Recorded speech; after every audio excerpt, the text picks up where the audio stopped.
আমরা প্রথমে ডাকসুর সহসভাপতি হিসাবে ছাত্রদল মোহাম্মদ আবিদুল ইসলাম খানকে মনোনীত করেছে। সেই সাথে ঢাকা বিশ্ববিদ্যালয় কেন্দ্রীয় ছাত্র সংসদ প্যানেলে ছাত্রদল সমর্থিত ডাকসুর জিএস সাধারণ সম্পাদক হিসাবে শেখ তানভীর বাড়ি হানিফ করেছে।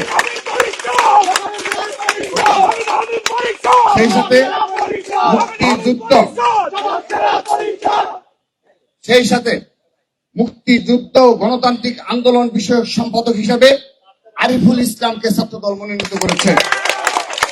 বিজ্ঞান ও প্রযুক্তি বিষয়ক সম্পাদক হিসাবে এহসানুল ইসলাম ছাত্রদল মনোনীত করবেন।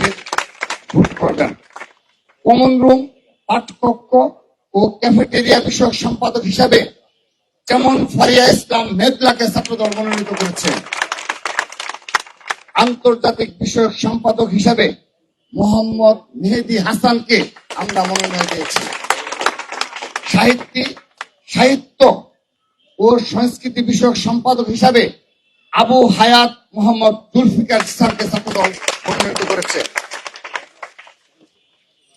আমরা সেই সাথে একটি বিষয় স্মরণ করে দিতে চাই, গবেষণা ও প্রকাশনা বিষয়ক সম্পাদক হিসাবে 2024 15 জুলাইয়ে আহত ঢাকা বিশ্ববিদ্যালয়ের শিক্ষার্থী সানজিদ আহমেদ তন্নির সম্মানে আমরা ছাত্রদলের পক্ষ থেকে গবেষণা ও প্রকাশনা বিষয়ক সম্পাদক পদে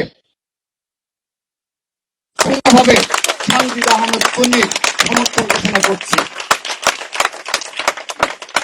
এটি আমরা জুলাই আগস্টের যে আমাদের স্পিরিট এবং চেতনা রয়েছে, সেই ছাত্রদল সেই চেতনাকে ধারণ করে এবং তা সত্যিকার বাস্তবে রূপান্তর করে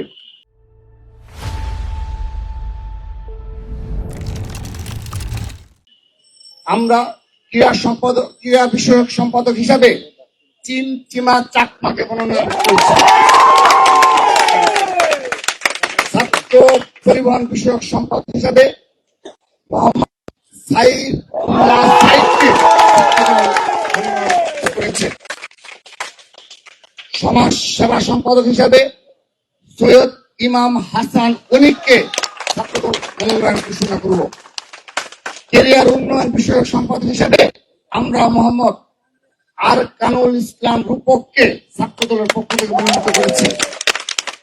স্বাস্থ্য পরিবেশ বিষয়ক সম্পাদক হিসেবে ছাত্রদলের পক্ষ থেকে আনোয়ার হুসাইনকে মনোনীত করেছি।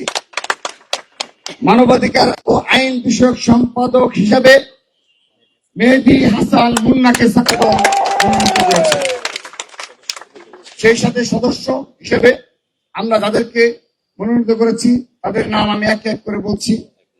1 নম্বর মোহাম্মদ জারিফ রহমান, মাহমুদুল হাসান, নাহিদ হাসান, মোহাম্মদ হাসিবুর রহমান সাকিব, মোহাম্মদ শামীম রানা, ইয়াসিন আরাফাত আলী, মুনিম হাসান ওরুফ, অঞ্জন রায়, সোহেব ইসলাম অমি, মেহরুন্নেসা কেয়া, ইবনু আহমেদ, শামসুল হক আনান, নিত্যানন্দ পাল। এই হলো আমাদের ডাকসু প্যানেল। সেই সাথে আনুষ্ঠানিকভাবে এই ডাকসু প্যানেল আমরা বিশ্বাস করি ঢাকা বিশ্ববিদ্যালয়ের সচেতন, সাহসী, মেধাবী, বিচক্ষণ শিক্ষার্থীরা তাদের ভোটাধিকার প্রয়োগের মাধ্যমে ঢাকা বিশ্ববিদ্যালয়ে বাংলাদেশকে নেতৃত্ব দেয়, তা প্রমাণের আবারও সুযোগ এসেছে। আমরা বিশ্বাস করি আমরা ছাত্রদল আজকে যে প্যানেল ঘোষণা করলাম সেটি ছাত্র সমাজের প্রত্যাশার প্রতিফলন। আমরা ছাত্র সমাজের মাঝে সবচেয়ে জনপ্রিয়, ছাত্র সমাজের অধিকার বাস্তবায়নে যারা দীর্ঘদিন সাধারণ শিক্ষার্থীদের পাশে থেকে কাজ করেছে তাদেরকেই আমরা আমাদের এই প্যানেলে মনোনীত করেছি।